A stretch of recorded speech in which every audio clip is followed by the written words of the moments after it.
Welcome to this Monday edition of the Oxford Exxon podcast. Chase Parham, Neal, McCready, Clark Ford studio this afternoon, just after 1 p.m. As we hit the record button, we'll discuss Lane Kiffin's Monday media availability. We'll look at lines for the week. Ole Miss and Arkansas, ESPN 2. Whatever reason. Likes the other one? It will go switch. I know it's switched, though. It's going to be fine. We'll be back in a second. Yep. There we go. It doesn't like the other one much either. Oh, really? Mm-mm. I mean, ever since they went digging out there, Been a little bit of a mess. it's been a minute since it's been good. All right. Well, again, we are in the Clark Ford studio with hopefully working Wi-Fi for the next hour or so. That is the plan. And I'm in the Clark Ford studio. 662-257-1900 is the number. Call it. Ask for Corey Clark. Tell Corey what Ford product you're looking for. He'll send you a quote within 15 minutes and business hours, right to the bottom line. No hassle, no haggle. You get your quote, and the rest is up to you. You can shop that quote around, or you can do what I've done, what I recommend that you do, and that is get into a Clark Ford today. You'll love the product. You'll love the service. You'll love everything about Corey and the people at Clark Ford. They want to be your car guy. They want to be your truck guy. They'll prove that to you when you make the call, 662-257-1900. Guests will join us throughout the week on the Rafters Music and Food Hotline. I've been reaching out to some people already today, getting ready for the week, getting ready for the weekend. So they'll join us on the Rafters Music and Food Hotline. Rafters Music and Food on the Square is open. Monday Night Football tonight. There's Tuesday Night Football tomorrow night.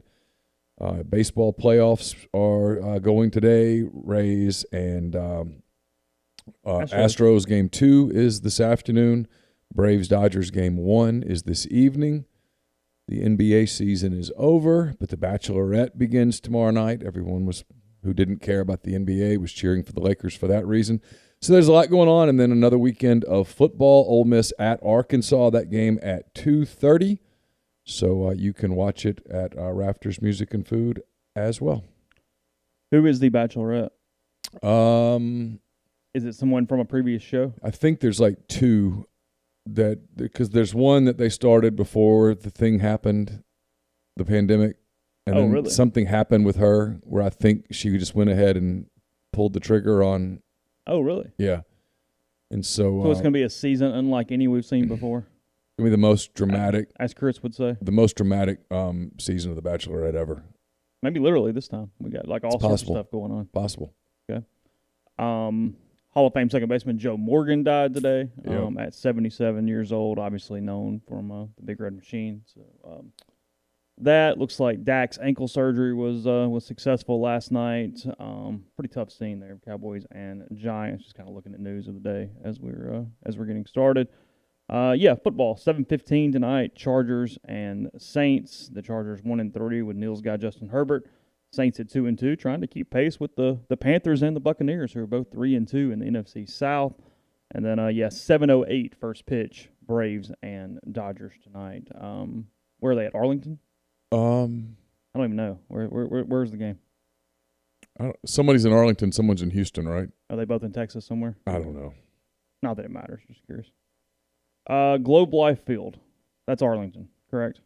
Yes. Yeah. All right. So the Astros are playing in Houston?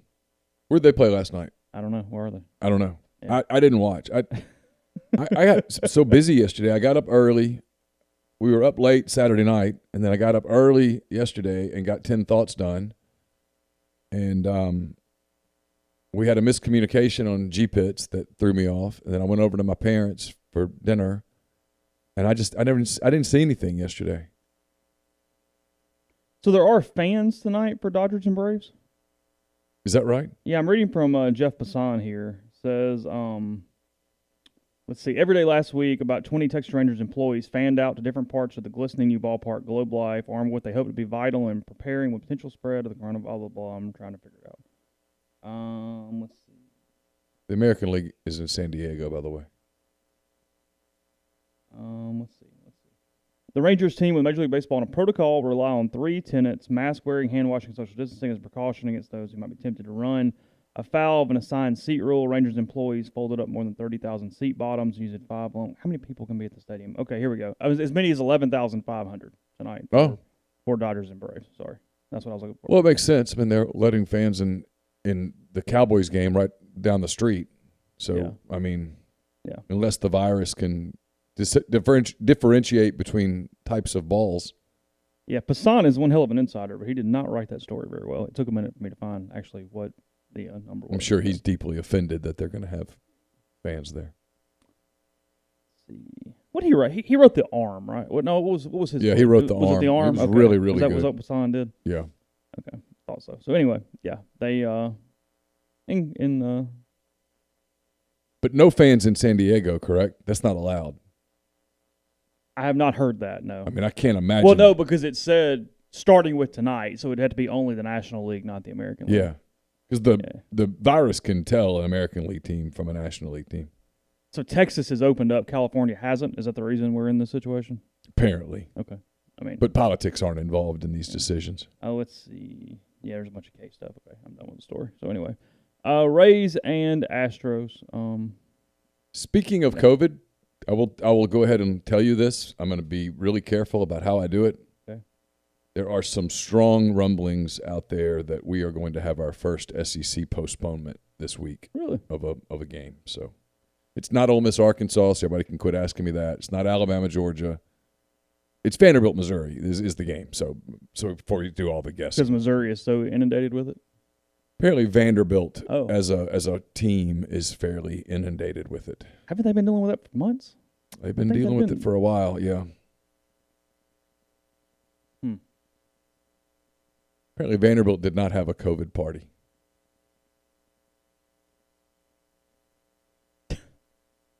I've gone this far. I might as well just continue with my unpopular takes on it. I mean, I don't think anybody intentionally spread it throughout a roster, but I think some of the teams probably listened to some people and said, we're not at risk. There were definitely some more vigilant than others in whatever direction you would like to take that answer. And they let it roll. Yeah.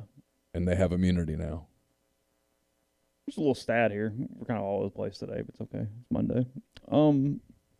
Bud Elliott, I think he's with 24/7 now.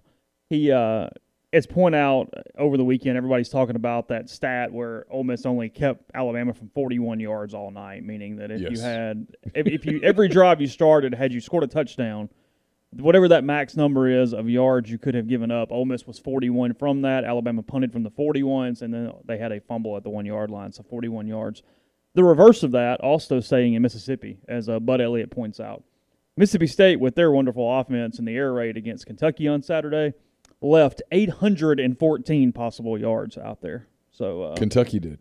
No, State did. State left 814 on the field. So yeah. Because State got beat by 20 whatever points by a team that had fewer than 200 yards total offense. Kentucky was like 164 or something. 24-2. Kentucky cannot throw the football. Well, they almost had 4. They had one safety that was overturned. That's true. So it was almost 24-4. I've never seen a college football game end with a 4. I've seen 2. Like Auburn beat Mississippi State 3-2? Yeah. I've seen 2, but I've never seen 4. I'm sure it's happened. I mean, my God, they've played a gazillion games, but I don't recall a game ending in 4. Like I said, I'm sure it's happened, but it's never happened in a game I've covered, I don't think.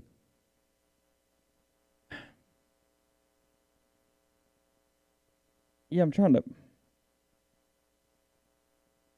sure we can look that up. I don't know how, but I'm sure it's doable. Yeah, I can do it. So looking for it in football real quick. Let's see.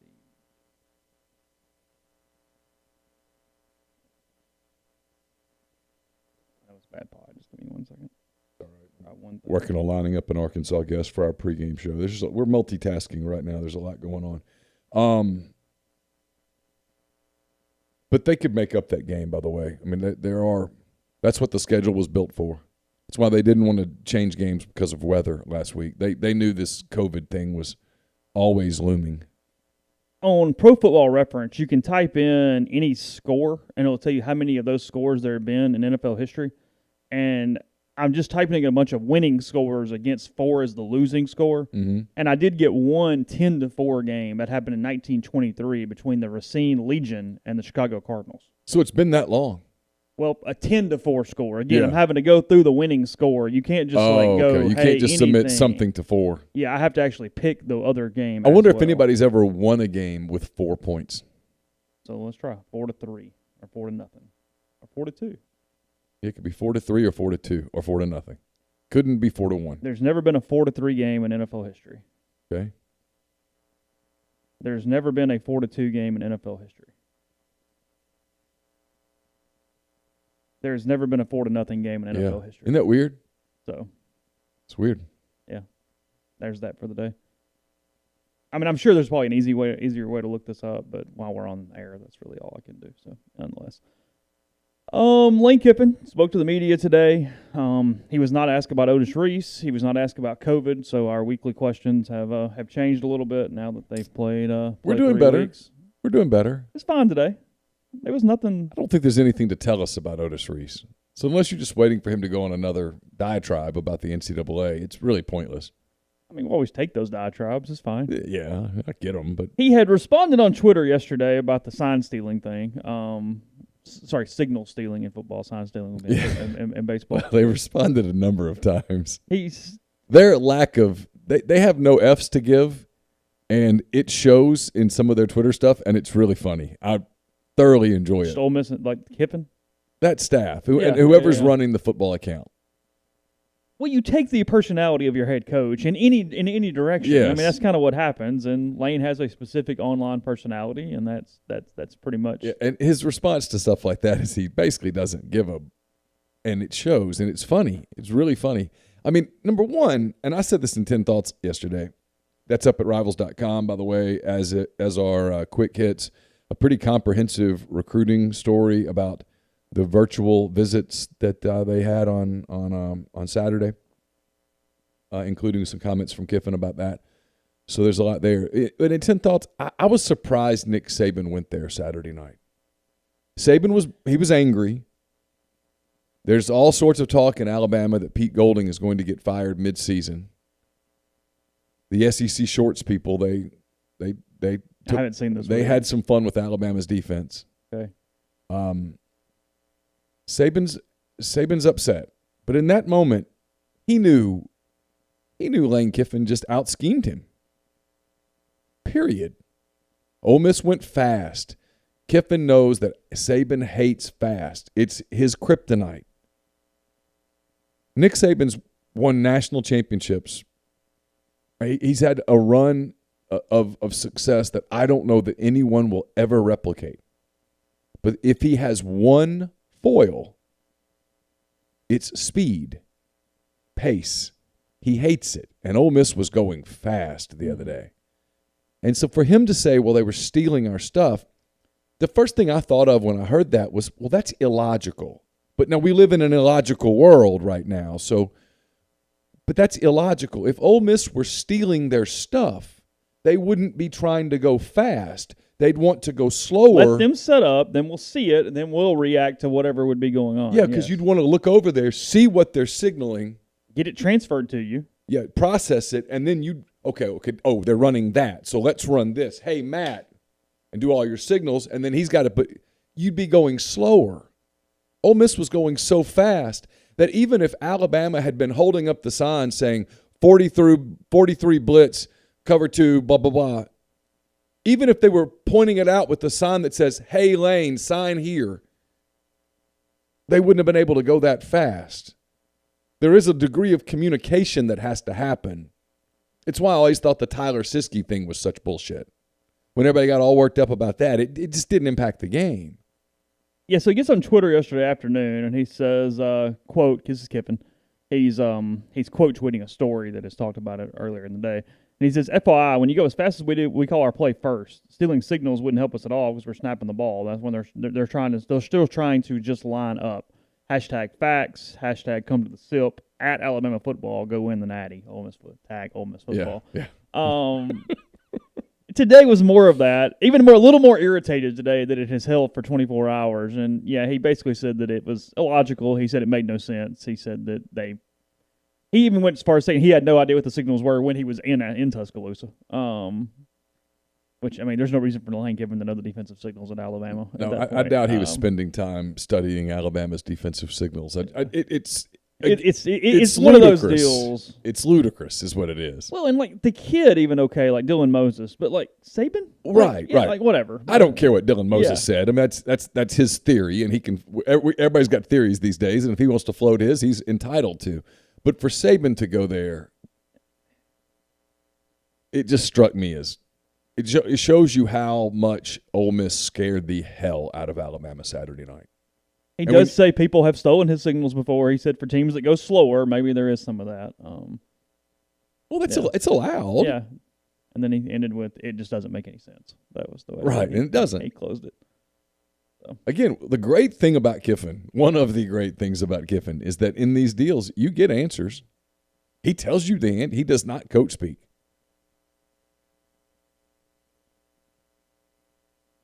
He's got real momentum right now, and he knows it. He senses it. He talks about it in recruiting in the story that's up at the site. And, look, this isn't to pick on Ben Brown on a snap. You won't find a player who plays harder than Ben Brown. Sure. Ben Brown was physically upset at himself. But that second botched snap that's where I was going next. Cost Ole Miss a touchdown. And I've seen it, by the way.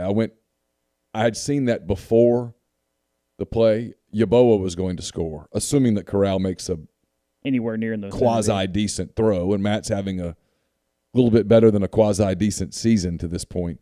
So the odds are the throw would have been made. That game was going to be 49-49. Kicking it back off. With about 8, 7, whatever it was to go.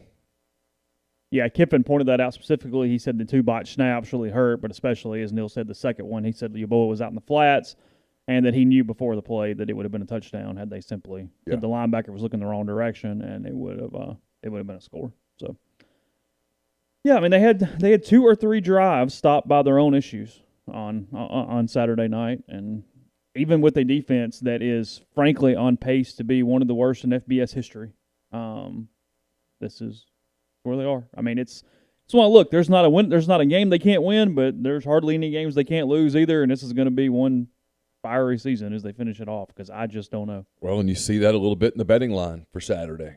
I mean, not to get ahead of ourselves, but Ole Miss is just a 3-point favorite at Arkansas, which tells you that the bookies are like, God, I think Ole Miss is going to score a lot, but the defense is terrible. Kind of hard to predict that they're going to stop Arkansas. Like I said the other day when it's going to be a blowout, and I said, look, Felipe Franks threw for 4 touchdowns against Auburn.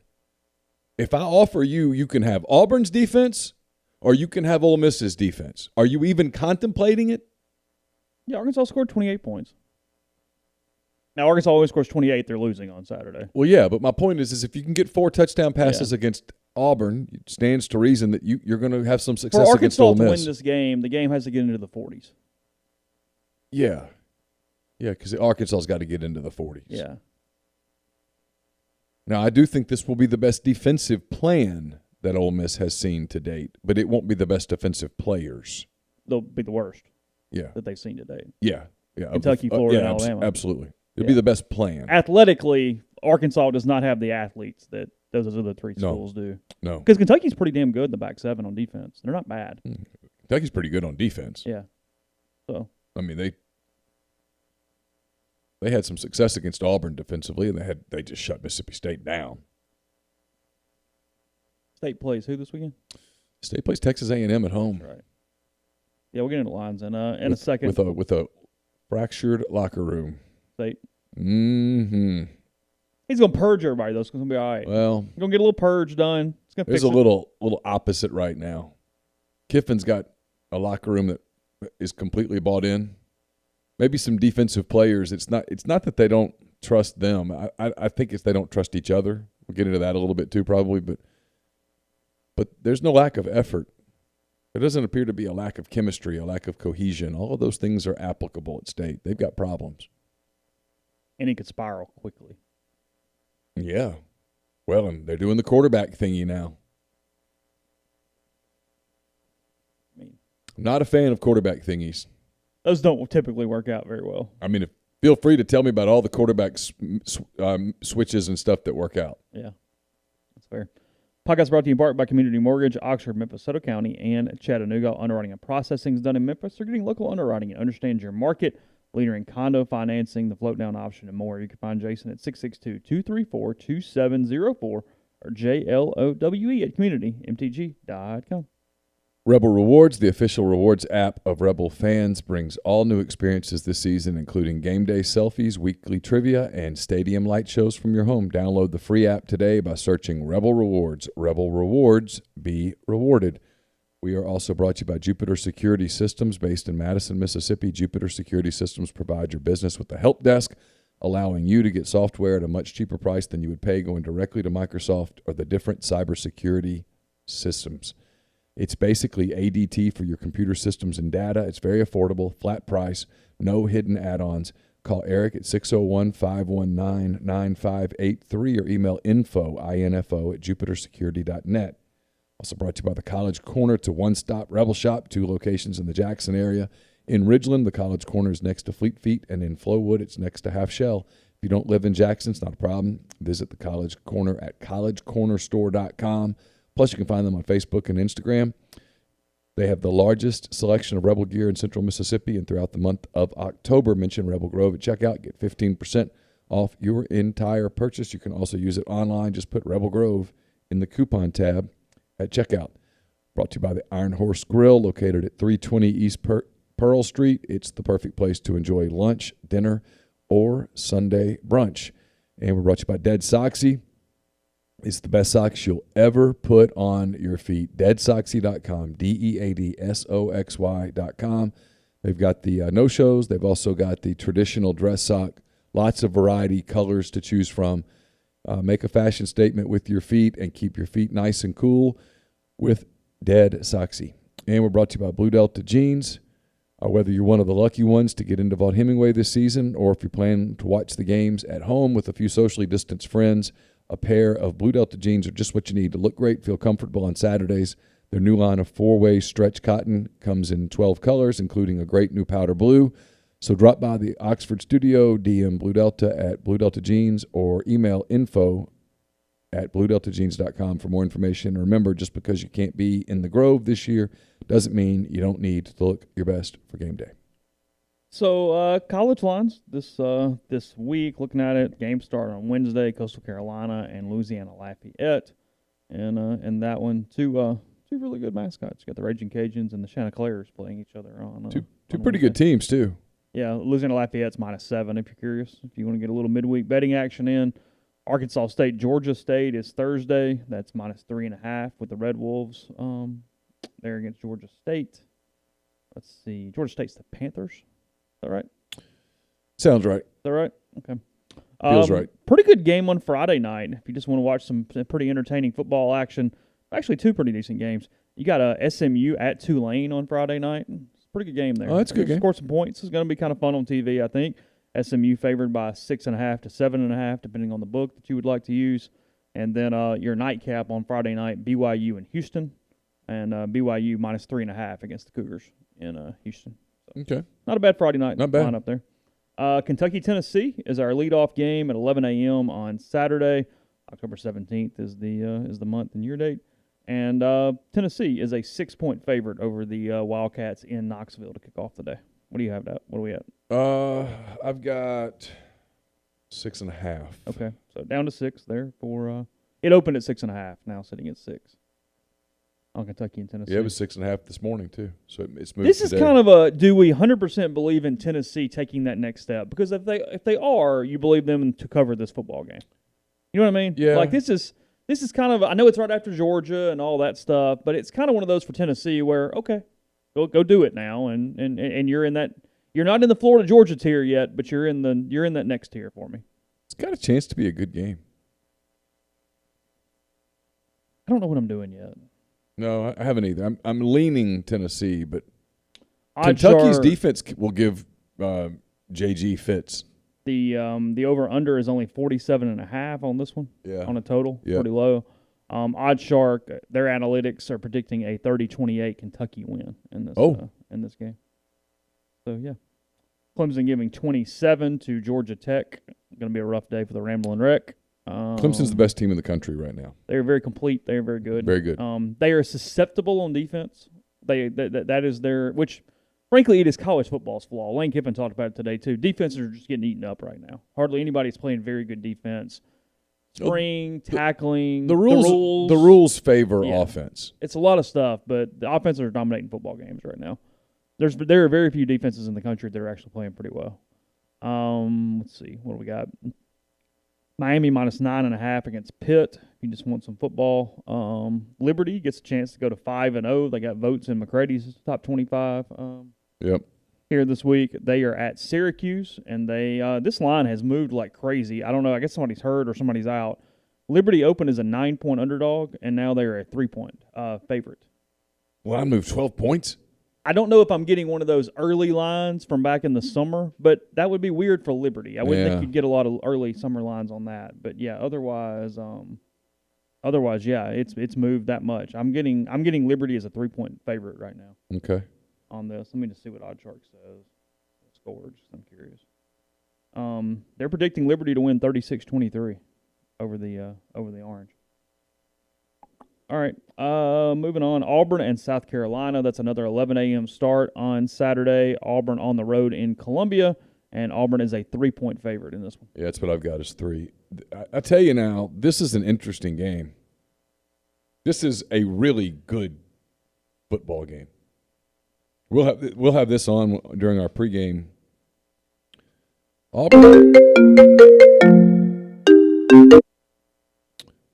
Auburn is sorry. Oh, you're good. Auburn is really vulnerable right now, and Carolina's okay. They're okay, and this is an opportunity for them to get a little more than okay. Colin Hill is decent. He's not going to lose a ton of games for you. They're fine. They're okay defensively. They're not good. I mean, South Carolina is as nondescript of a football team in the SEC as you can possibly get. They're fine all the way around. Now, that still is lower half of the conference. They're not good. They're not going to go out and dominate you in any way unless you're Vanderbilt. But they can compete in this game. I don't think I'm going to pick them to win. I think that line's a little smaller than I would have needed it to from a point standpoint. I think I would have needed Auburn given 6 or 7 to start thinking about the Gamecocks here. But it's interesting. I don't know. Well, it's that. 27-17 Tigers is what OddsShark is saying. I mean, I'm leaning Auburn. 49 on your total in this game.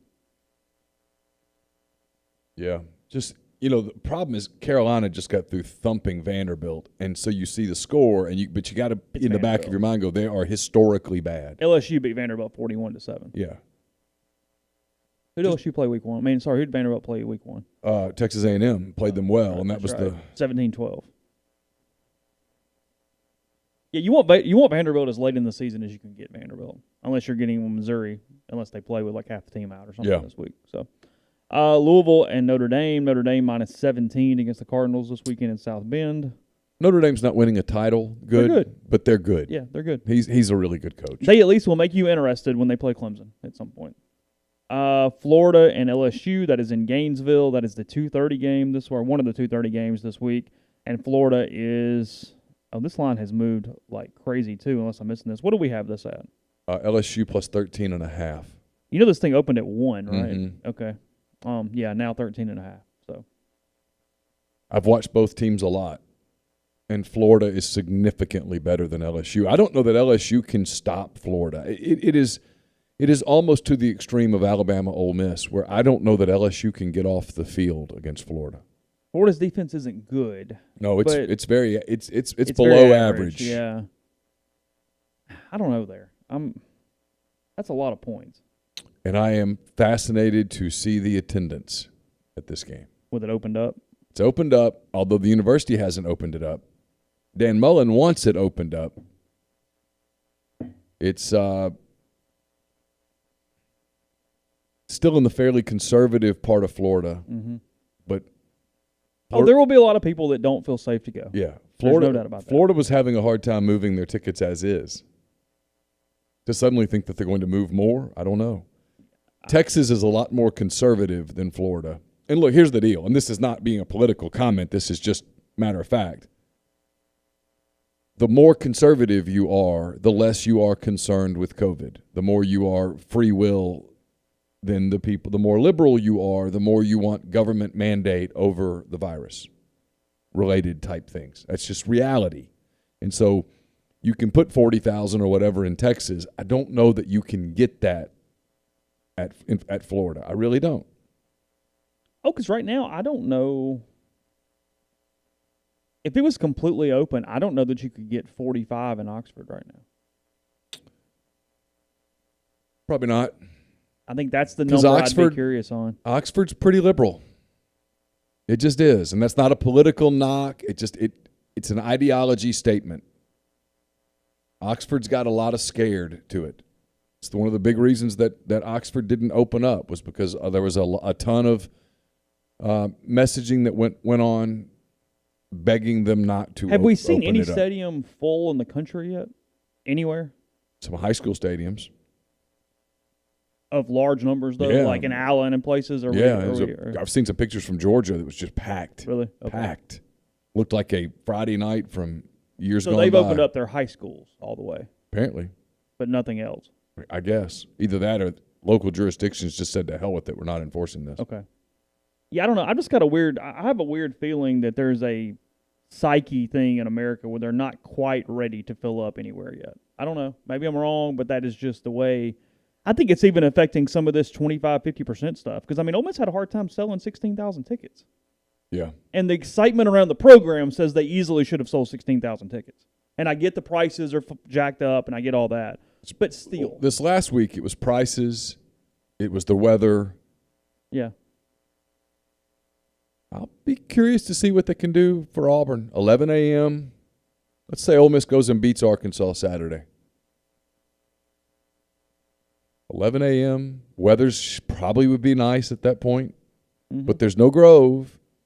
And Ole Miss has marketed the hell out of the Grove to the point over the years that we're a part of the game experience. So when you take that away, and I'm not criticizing, I'm just saying facts. People always think I'm making fun of it. I'm not. But when that's not part of it anymore. Oh, that has an impact on attendance. There's 100%. Well, I mean, just tailgating in general. I mean, even the people that go ahead to the Circle or wherever. I mean, yeah just tailgating here and all the way around. I'll be curious if we ever get back to normal, and I'm no longer just taking it for granted based on things I hear from people. My brother lives in Dallas. Houston. He's convinced Texas is going to lock back down again. I can't imagine that it will, but he's just convinced of it. I am curious to see, like, let's say next September things are back to, quote, normal. Sure. Does Lane Kiffin walk his team through the Grove on a 92-degree day?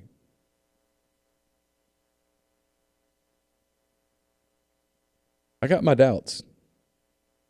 I would guess yes, but I would feel uncomfortable about putting too much money on it. Yeah. My guess would be yes. Okay. But I just kind of wonder. Not asked anyone that because, quite frankly, I don't know that right now. Nobody has an answer. It doesn't matter. I don't know that next season's going to be any different than this one. Financially, that. It's just the fear, the prevalent fear. All these schools are getting ready to lock down. Except I saw where Auburn said they're going to be basically in person exclusively in the spring. To which I say, War Eagle. Well, Ole Miss has not put any online classes on their schedule for the spring. Have they not? No, like they're almost. I don't know about almost all. That might be a little too strong, but no, the vast majority are in person, just like they would look like 2 semesters ago. From a registering standpoint, like with students picking classes for the spring, almost everything's in person as of now.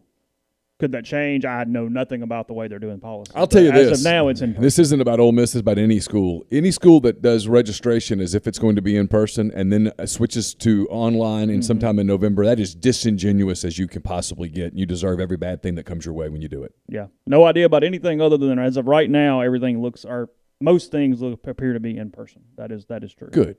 Ole Miss at Arkansas, 2:30, as we mentioned, and like Neal said, it opened at 4. It is now sitting at 3, according to OddsShark. So, what's OddsShark project? I'm pulling it up now. OddsShark is projecting an Ole Miss. Now, if this happens, we'll have a really good call-in show, and Lane will be right that the defense played a little better. Okay. Ole Miss projected to win 35-18 on Saturday. Wow. Yeah, I would like the over on Arkansas scoring 18 points, but they have Ole Miss winning 35-18. It says Mississippi will win, cover the spread, and the total will go under. I do think Ole Miss will win. I do think they'll cover. I'm not prepared to say. The over-under is 76.5. And I like the over. Over 76 even? Yeah. Because I think Ole Miss can get into the upper 40s against these guys. Right now, I think Arkansas can score in the upper 20s, low 30s. With the line at -3, 58% of the money is on Ole Miss, 42% of the money on Arkansas, and then people are hammering the total even at 76.5 right now. So we'll see where it goes.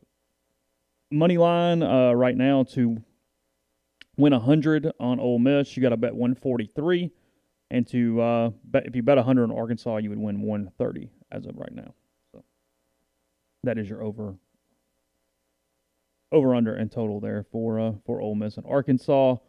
Let's see what do we got. Oh, did you know there's a meeting? What's today? The 12th. Today's the 12th. There's a Board of Aldermen meeting today at 2. Today at 2. Oh, I didn't know that. Oh yeah, supposedly. What are we doing today? Supposedly people are upset about the weekend. They're about to crack down on the restaurants again. Really? Yep. I hadn't heard that today. Yep. Let's see.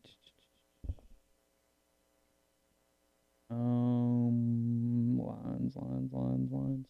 A&M, Mississippi State. This line's about where I thought it would be. I know nobody's over exaggerating too much the last weekend, at least from an A&M standpoint.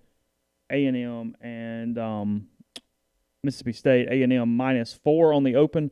A&M now -6.5 or 7, depending on your book. Today. I've got it at 6.5, and I love Texas A&M here. Love them here. Coming off a big win, have some momentum, feeling good about themselves. You like them laying the touchdown here? I might lay 2 touchdowns. I think A&M wins this game in a blowout. Do you really? I do. I think they think they found their identity last week. That was more than just a win for them. OddsShark projecting a fairly close game. I just don't see it either, but we'll see. And then 54 is the total on this one. Kind of small, but they don't think State can score points. So they have A&M winning a close one? They have A&M winning a close game. Yes, that is correct. And on down, North Carolina suddenly surging. The Tar Heels having quite the season. They are a 13-point favorite against Florida State in Tallahassee on Saturday night. Sure. Yeah, whatever. Vanderbilt, Missouri, as you said, if the game happens, 18.5 is the open, and it is now at 20. So yeah, I had it at a little bit. 19.5, and who knows? Missouri is significantly better than Vanderbilt. Everyone is significantly better than Vanderbilt. Missouri will be a little flat. Yeah, maybe. New coach, young quarterback.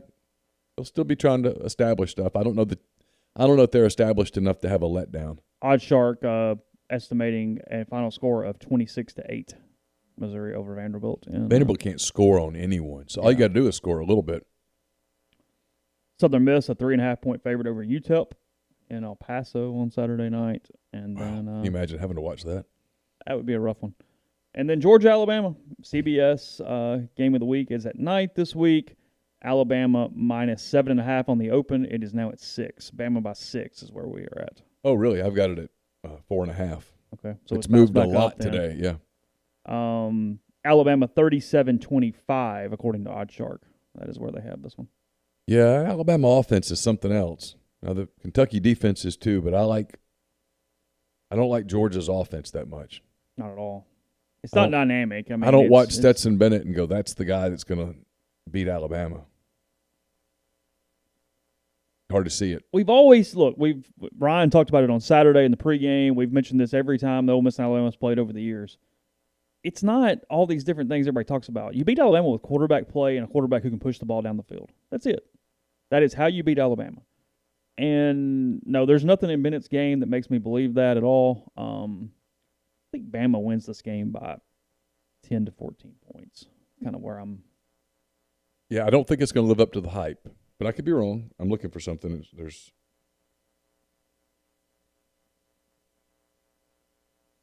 rumor that Florida has made a coaching staff change. Florida? Yeah. Like Grantham related? That'd be my guess. Wouldn't be Mullen. Wouldn't be the offensive guy. Really? Yep. Brett McMurphy, if this is, let me make sure this is the real Brett. No, it's a fake Brett. Oh, so no. Got fake breaded. Yeah, I think you got fake breaded. Yep, you got fake breaded. Look for the blue check mark or the followers. The followers, at least. Yeah. Yeah, like I don't have a blue check mark, but if you have 87 followers. Yeah, the fake me has fewer followers than the real me. Is the fake you still going around out there somewhere? I'm not sure. I don't worry about it. JM points out that a week ago I thought something was wrong in College Station, and I did. But I'm not one of these people in media that will never admit to being wrong. I'll admit to being wrong a lot. I was wrong. Yeah, I just think it's what we talked about on Saturday's pregame show. I don't think A&M is unable to win games. I just think they're going to lose some they're not supposed to. So they're still going to be this 5-5 program. That's what I think. Could be. We'll see. I mean, that's if Mike Leach beats them on Saturday, I go, there you go. Well, there you go. They can't figure it out. Well, that would be the full Mike Leach experience, wouldn't it? Just pinballing all over the place at this point. That would drive me crazy. Oh, as a fan, you're just never knowing what you're going to get. Yeah, at least have a plan and be plodding along on whatever your trajectory is, up, down, even like whatever. So anyway, look, Jimbo's a really good coach. He is. Jimbo's a really good coach. I've known Jimbo since he was the quarterback's coach at Auburn back a gazillion years ago. Well, that was kind of a good point you made, though. I do feel like he's having to alter a little bit because the way he had always done it has felt a little outdated the last few years. Mm-hmm. Something just doesn't feel quite right there. So can he transition with it a little bit? I think is what we're seeing here. Well, and then can you do what they did against Alabama, against Auburn, against some of those teams? This is the other day. What they said was, all right, we are putting too much on Kellen Mond. We've got this big offensive line. We've got some running backs. We're in Texas. For God's sake, let's run the football. And as they did it the other day and got confident with it and wore Florida down, they found their identity. Their body language changed. I don't know how much of that game you watched. Their body language over the course of the game, it changed. They went from killing themselves in the first half to playing a pretty solid game. Sometimes you just have to notice those things. Mm-hmm. You know, I mean, Florida kind of imploded a little bit. Oh, they definitely did. And Dan was whiny after the game, which is what he does when he's really frustrated. He whines. He was really frustrated with his team, with their inability to answer. They had A&M on the ropes, and they wouldn't do it. Oh, it was going to be over. They were the better team. They had it completely right there. One drive, put it away, done. And, yeah, they just kind of fell apart. They did. They imploded as a team, as a program that day for whatever reason. I think A&M found some identity. Now, they can lose it on Saturday, and if they do, I'll go out of hell with it because State's pretty good on defense. They're fine. What has to concern you if you're Mississippi State, if you're a State fan, what has to absolutely concern the hell out of you is this. This is going to be the best defense he has. Mm-hmm. With the best running back he's ever had, or he will. Yeah, that kid, he's barely there. Yeah. See, to me, that makes me question Leach a little bit. I know he's a hell of a coach. He's always been a great offensive mind, et cetera, et cetera. But it almost has a Joe Lee Dunn feel to it of I'm going to do it my way, and then one of these days you're all going to figure it out, and then it won't work anymore. It's almost like the baseball manager who says, we're not going to shift. Not doing it. Feels like Rich Rod a little bit. It was a lot of Rich Rod last year. We're going to do it this way.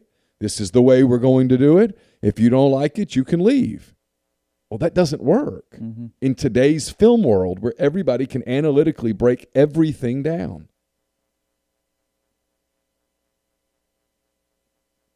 State's a couple weeks away from mass chaos if they don't figure it out.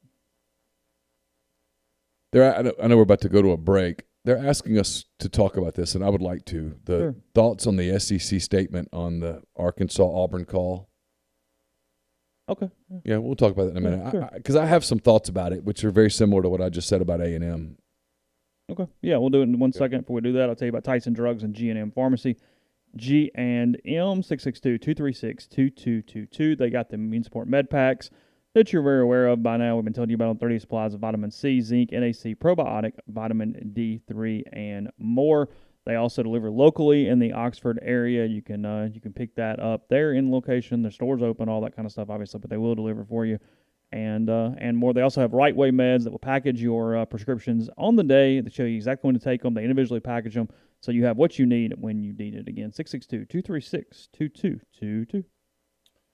We're also brought to you by Pinnacle Trust. Represents clients in more than 20 states. They've got advisors in multiple states based right there in Madison, Mississippi. They provide detailed, specialized investment management, financial planning, retirement planning for individuals and businesses, and much more. At Pinnacle Trust, investing is treated like a commodity. Decisions are made using objective information and research, not emotions.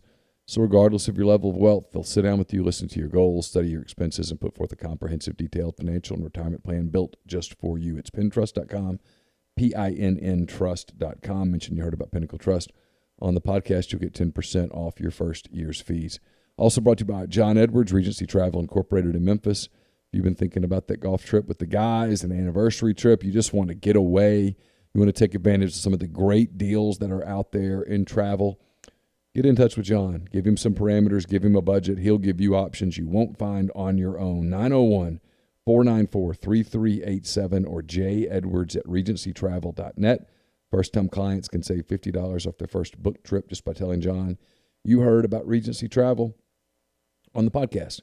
Also brought to you by Grenada Nissan. If you're in the market for a Nissan vehicle, that's the place to go. They've got a complete selection of new and previously owned Nissan vehicles. Great lease deals as well there at Grenada Nissan. It's GrenadaNissanUSA.com. And we're brought to you by OUB, Oxford University Bank, locally owned and operated right here in Oxford. When you deposit money at OUB, that money and the vast majority of the bank's profits go right back into the Oxford community. OUB gives you the comfort of home, all the benefits the big mega banks provide, all the technology and products you can want, but with the personal touch. And when you call OUB, you're going to speak directly to a live person. No 10 buttons to push, no 5 minutes to wait. Instead, you just get right to it, and you can learn more about OUB and all that it offers at liveoxfordbankoxford.com or call 662-234-6668. OUB is FDIC insured. All right, so set it up. What are you going to talk about? Well, I don't have the statement here in front of me, which I probably should have. The SEC one? I'll find it while you're talking. Go ahead. So the SEC came out with a statement late Saturday. If you saw the Auburn-Arkansas game end, you know that they made a mistake. Yep. It was an easy mistake to make. If I'm honest, I would have made the same mistake that the officials made watching it live. Because it took you and I several minutes to go, oh, and they didn't have several minutes. Yeah. What bothers me is an inability to just say, we were wrong. We missed it. We regret that we missed it. We made a mistake. We were wrong. It's kind of a societal thing right now. It's just officiating 101 too. You know what I mean? Like it's what happens. You know, we look at how we handle the virus. For the people who say the truth is somewhere in the middle, there is no middle, and I'm guilty of this too. I'm admitting it. There are the people that said in March and April that, hey, this thing is really bad. It's going to wipe out 2 million people. It's really, really bad. We must lock down. We must lock down. And thank God they were wrong. And then you have the people that go, it's a hoax.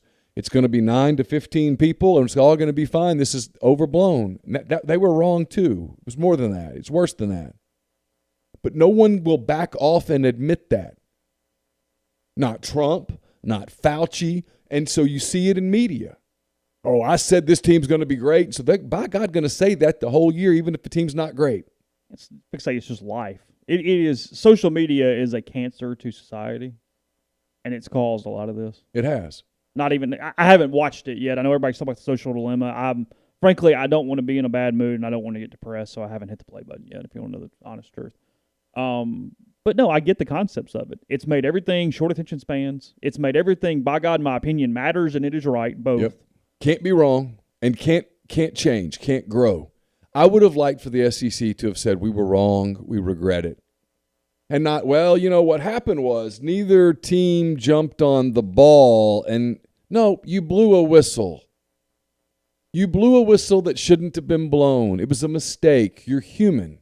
Just say you screwed it up. Yeah, I got it here. So it says here, SEC officiating statement, comment on play with 30 seconds to go in Arkansas-Auburn game. Quote, during the third down play at 30 seconds in the fourth quarter, the officials on the field sounded their whistles and blew the play dead as they deemed the passer illegally grounded the ball to conserve time as governed by Rule 732F.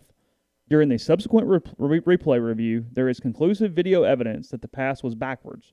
However, because recovery of the football was not clearly made in the immediate continuing football action, the ruling on the field was determined to stand under Rule 1232E1. Both the determination of a backwards pass and the immediate clear recovery are required to reverse the ruling on the field under Rule 13231E. But they didn't recover it because they blew the whistle. Yeah. They blew the whistle. They shouldn't have blown the whistle. No. And it would have been easy to blow it because I've never seen a quarterback fumble the snap, pick it up. Well, because even the fumble didn't kill it. It was the throwing it backwards that killed it. I mean, he could have fumbled and still thrown it forward. You can fumble the snap and then still clock the ball? As long as I think you haven't, gotten into the pocket. You know what I mean? Like, if you're just standing over the center and pow, yeah. But for it to ever be intentional grounding, you have to throw the ball forward, right? Yeah. Because if you throw the ball backward. Well, it's always a fumble. It's a lateral. Yeah. Yeah. I mean, it's not a pass. It's a fumble. Right. Yeah. So if a quarterback is attempting, I'm just playing this out in my head. Yeah, sure. If a quarterback is attempting to avoid a sack. Yes. And he throws the ball, he's running to his right, and he throws the ball this way, back and to his right. Yeah. That's not a pass. That's a fumble. That's a fumble. So if the ball goes out of bounds, the ball was wherever it went out of bounds. It went out of bounds. Yes, correct. The official missed the call. Yeah. He was assuming something, and it's kind of back to my thing. He was anticipating something. Well, yeah, and it was back to my thing, and I told you how I get so bothered by officials running with 30 seconds to go to make sure we spot as quickly as possible. They were so consumed on, hey, we got to stop the clock. Hey, whistle, pow. We got to save that time. You know what I mean? It's just they're going to clock it right here. And then what if Auburn had run a trick play? Yeah. I mean, that official was ready to go. Yeah. I can't whistle, so sorry. Yeah, it's fine. What if Nix had fake clocked it? Yeah. What if he fake clocked it and someone sprinted out and he threw a touchdown? It's the problem I have with it, and it's what you're saying pretty much. We don't have very differing opinions here, is that you can just admit you screwed up. You don't have to give me all the legalese because, frankly, once they screwed up, I thought they made the right call. The way the rules state, okay, I get it. I have no issue with that. So they followed the rules past the screw-up. But, yeah, just say, hey, damn it. Well, yeah, it's like that was part of Pittman's complaint was they won't even admit that they messed it up. So Pittman was so livid over there, is my understanding. He was so angry because they were saying, well, it wasn't a fumble. And he said it absolutely was a fumble. I've coached this game for a while. It was a fumble. And when you see a quarterback throw the ball backwards, you're not supposed to blow your whistle. I mean, I get why Arkansas is as angry as they are. I get it. I understand. Oh, yeah, I mean, any school, good grief. I mean, it's I think it would have happened no matter who the team was. I mean, I don't think it was anything to do with that. I don't think it was Auburn, Arkansas, or Alabama, Florida, Georgia, Ole Miss, anybody else. But I wish the officials would just do like the NFL does, a much better job of than they used to, and just pause. Yep. Even if you got to let a play run out and then go, okay, just back the damn thing. You can always come back and go, hey. We can't put the toothpaste back in the tube, but we can fix this. Wait on it to come out. Yeah. Because once you blow it,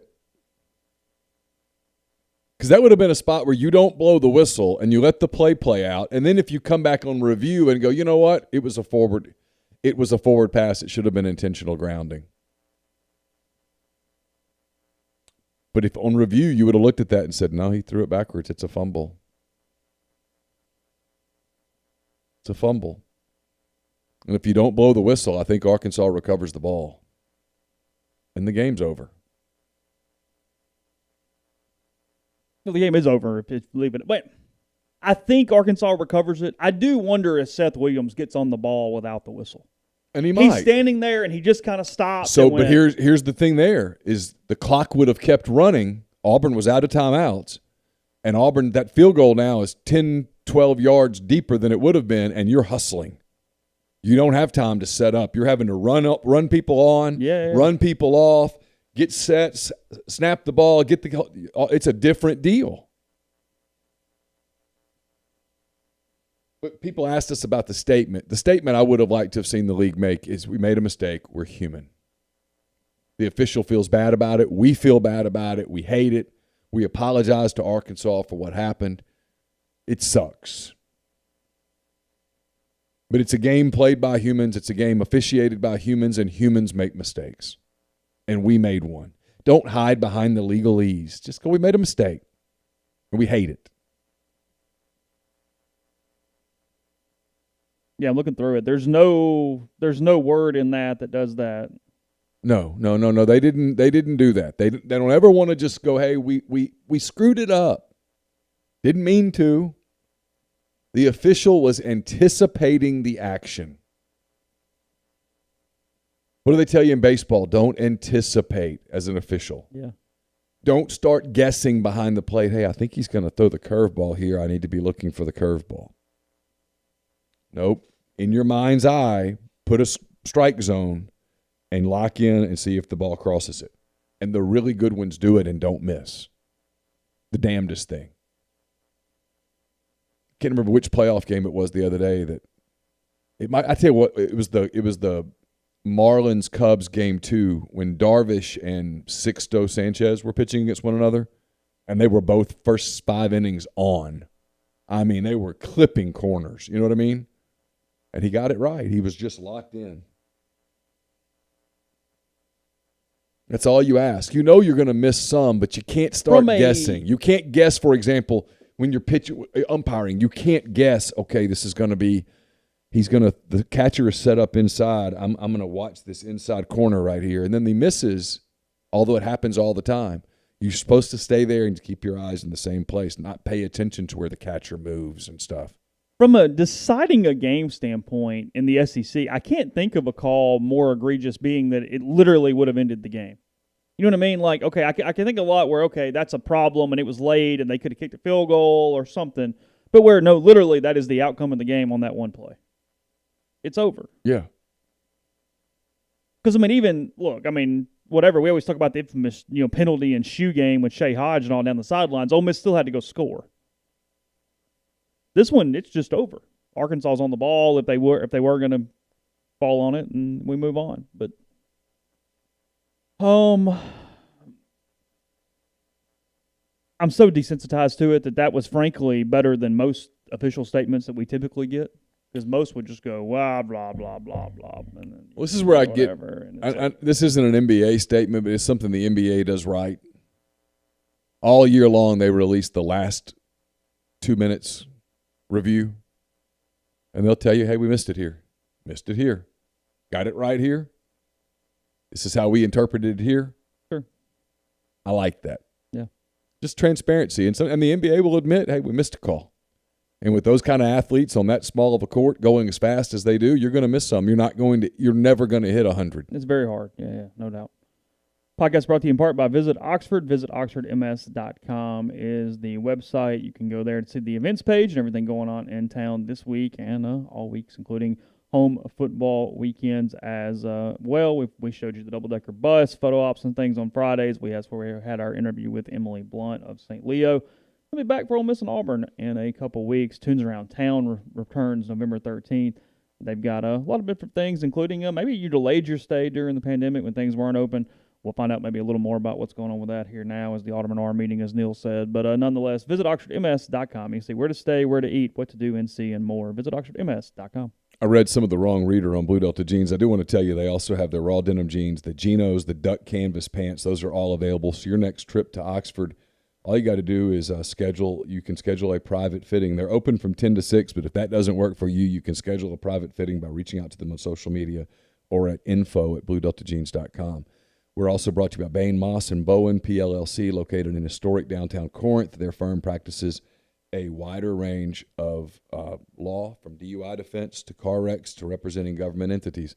Bain, Moss, and Bowen is the only firm in Mississippi made up of a sitting state legislator, a former district attorney, and a former circuit court judge. Their experience is unmatched in that regard, and you can dip into that just by calling them at 662-287-1620 or by visiting them at 618 East Waldron Street in Corinth.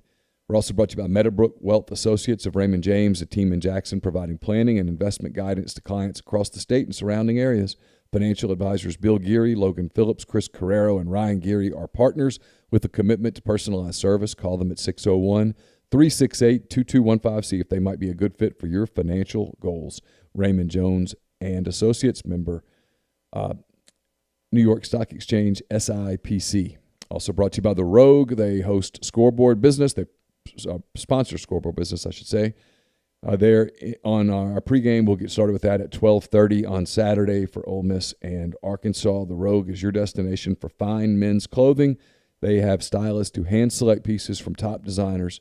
From work to lifestyle to nightlife, it's the perfect something for everyone. They've got it at The Rogue. They have all the best items from Peter Millar, Martin Dingman, Jack Victor, Duckhead, Halsey, True Grit, and more. It's 4450 I-55 North in Jackson or at therogue.com.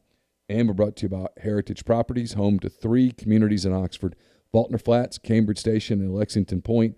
All 3 are multifamily housing. They all offer on-site management and maintenance. They're pet-friendly, and they offer short-term leases. Lexington Point, located less than a mile from campus, has spacious 1, 2, and 3-bedroom apartments with free cable and internet, covered parking, and more. 662-234-4558. Just saw an email. There are pretty good many tickets available for Ole Miss and Auburn. Sorry, shouldn't say there's a lot available. There are some available in different areas here, most grandstands, and then some different things throughout the South Club areas up and down. So if you're looking for tickets, you can get those again, OleMissTix.com. Just looking at the little graphic or whatever you call it here, where you click into sections and see what is available. So 11 a.m. for that one. A good weekend. Hopefully the weather still holds up in a couple Saturdays from now for that. You picked what? Dodgers in 7. You picked Rays in 7 as well. Is that right? Yeah, I've got everybody going in 7, so I kind of like. Did you lose a little headphone there? Yeah, well, it was already broken. I've got a piece that's been ordered to repair it, so it'll be fine. There it goes. Did you have much NFL on yesterday? Didn't watch much. I meant to. Just got away from me. I was trying to get 10 thoughts done, and then I was working on a recruiting thing, and it just got away. The day got away. You're 7:15 tonight. That game, by the way, did stay in New Orleans, did not move to Indianapolis. We had talked about it earlier in the week, and then I'm sure everybody knew by now, but nonetheless. Buffalo and Tennessee are going to play Tuesday night. That is a 6 o'clock start there in Nashville for that one. So just a little heads up there for a line on tonight's game. I had a second ago, but maybe I don't at the moment. Pretty critical game for the Saints, actually. They've got a stretch here that will determine kind of what's going on. They've got Panthers, Bears, Bucks in the next 3 after tonight. So that'll give a little more window into what's going on with the NFC South. You'd love to be in the NFC East right now because everybody just absolutely sucks over there. This might be the most egregious year we can remember in memory where they're going to send somebody to the postseason and play a wild card team that's going to be pretty dang good right now because the way they're playing, the Rams and the Seahawks are both very good out in the NFC West, and one of those two teams, probably the Rams, will be a wild card team that makes the playoffs. Seahawks moved to 5-0 yesterday, by the way.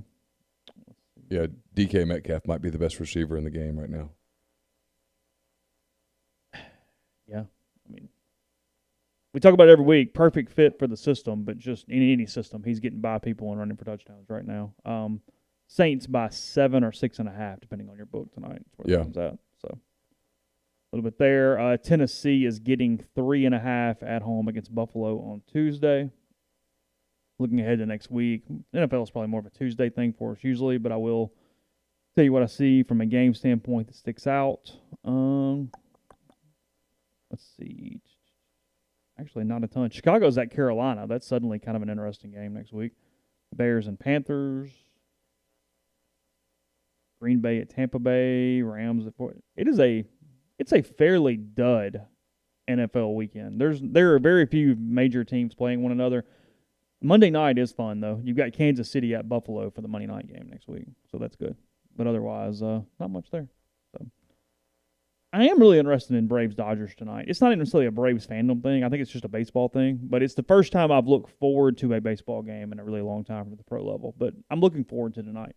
I've got the Saints on at the same time, so I'll be flipping and whatever. But I'm really interested in how the Braves do with the Dodgers in this series. Yeah, I think it'll be a really good series. Two fun teams. I mean, the Dodgers they're an excellent baseball team. They are just very, very good, and yet they have struggled to finish the deal in the postseasons to the point that you wonder if it gets in their head a little bit. And then the Braves are just this tremendously talented young team with weapons, and they hit it, and they're fun, and it could go either way. I expect a long series. A short series won by either team would really surprise me.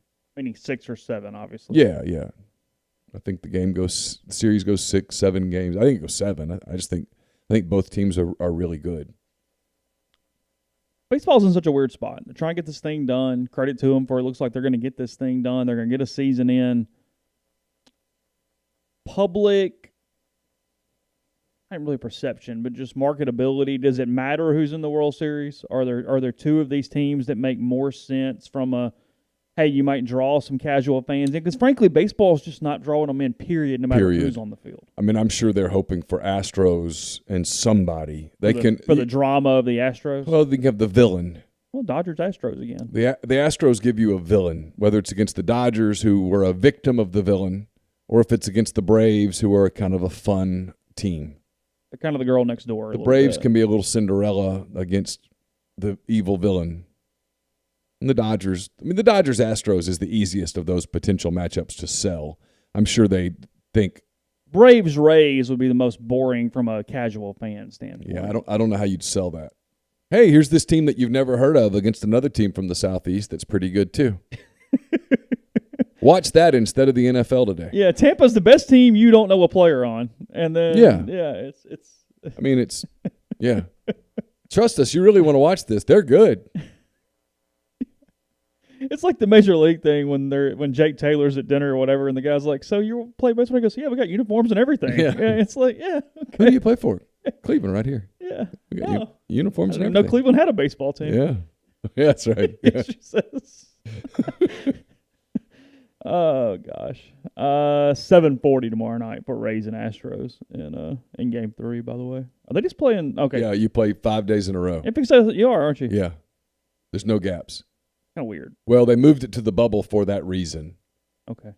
You have to understand the owners were like, hey, we did this. And the only reason we did it was to get the playoff money. We can't afford to have players having nights off. So you're playing baseball. And go off and get COVID, and then we have an outbreak.